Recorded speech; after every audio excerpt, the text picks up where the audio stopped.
जय श्री राम दोस्तों, वॉक पे चर्चा में आपका स्वागत। आज एक बहुत ही सिंपल सामाजिक सब्जेक्ट है कि हम अपने घर में, अपने परिवार में, अपने समाज में किसका सम्मान करते हैं।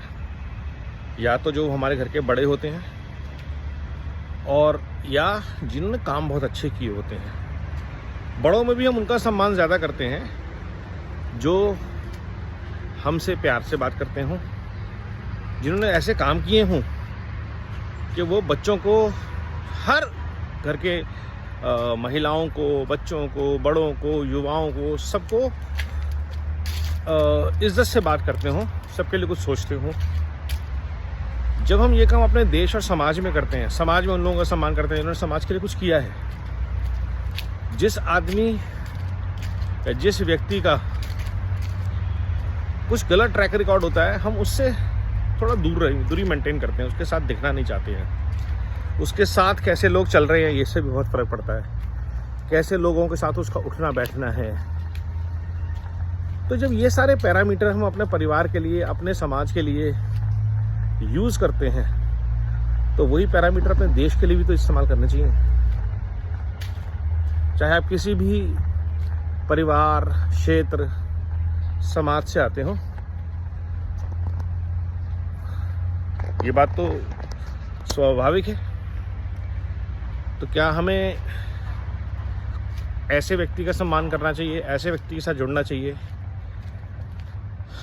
जो देश को समर्पित है, जिसने 10 साल में देश में आमूलचूल परिवर्तन लाया है, हर समाज के क्षेत्र के लिए काम किया है, सेना से लेकर, महिलाओं से लेकर, पिछड़ों से लेकर, किसानों से लेकर, युवाओं से लेकर, हर वर्ग के लिए। ऐसे व्यक्ति जिसने आज तक कोई दिवाली किसी भी बड़े आदमी के साथ, परिवार के साथ नहीं, हमेशा सेना के साथ मनाई है। क्यों मनाई है? पीआर के लिए। आपको ऐसा लगता है तो मोदी जी को पीआर के लिए एक और कुछ करने की ज़रूरत है? वो व्यक्ति जहाँ खड़ा हो जाता है वहाँ पीआर शुरू हो जाती है, क्योंकि वो उसका व्यक्तित्व है। जब वो बात करते हैं तो दुनिया सुनती है। दुनिया, सामने खड़े हुए लोग नहीं, टीवी नहीं, पूरी विश्व सुनता है उनकी बात। क्यों सुनता है?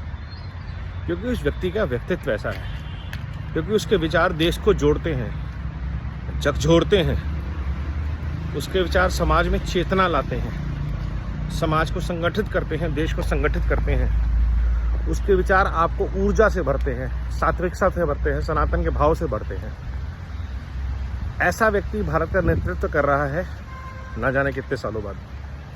अपनी 50 साल की ज़िंदगी में मैंने ऐसा व्यक्ति राजनीति के धरातल पे नहीं देखा। अटल जी को हमने देखा नहीं ज़्यादा, क्योंकि हम तब छोटे थे, बट मेरे ख्याल से अटल जी के बाद ऐसा व्यक्ति जिसकी बात पूरी दुनिया सुनता हो, वो भारत को अब मिला है।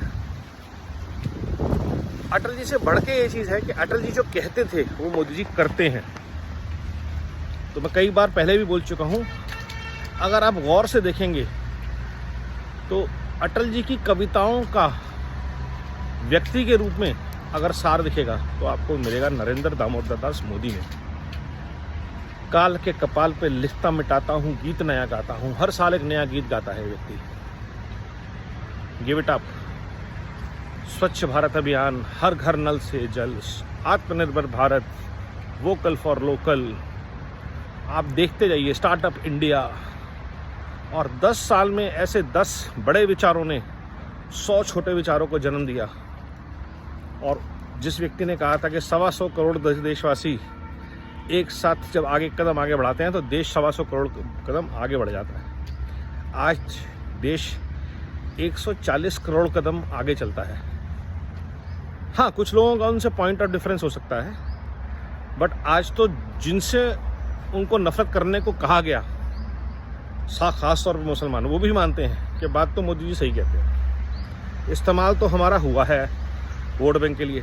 10 साल में कहीं भी हमारे ऊपर धर्म के आधार पे अत्याचार नहीं हुआ है। हाँ, अगर कहीं अपहरण, अपराध कुछ होता है तो पहले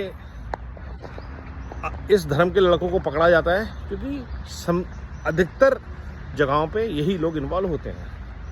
लेकिन उसमें भी इस धर्म के कई लोग मानते हैं कि इन्वॉल्व तो लड़के होते ही हैं, ये अपने घर बहन बेटियों को नहीं छोड़ते, किसी की बहन बेटी कहाँ छोड़ेंगे। तो ऐसे व्यक्तियों पे अगर योगी जी या मोदी जी जैसे लोग या होम मिनिस्ट्री की शिकंजा कसती है, उसका नतीजा ये है कि 10 साल तक देश में कहीं भी कोई बड़ी आतंकवाद की घटना नहीं हुई है। इन सब के बावजूद देश और इन सब की वजह से पूरा देश इनके साथ खड़ा हुआ है, सुरक्षित है।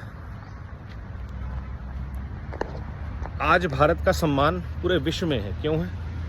इन्हीं वजहों से है। तो जब देश में नेतृत्व चुनने की बारी आएगी तो हम ऐसे व्यक्ति को ही चुनेंगे, या एक ऐसे व्यक्ति को या उसके साथ की विचारधारा को जो सिर्फ लूट झूठ और फूट पे आधारित है,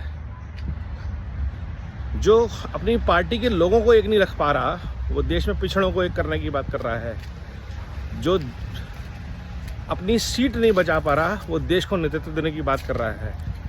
और देश पक चुका है ऐसे लोगों से। तो इसलिए कल के चुनाव में भी निकल के आया बड़ा क्लियरली, देश ने चुना है अब की बार 400 पार, और यही प्रयास लगा रहेगा, होता रहेगा आगे हर बार।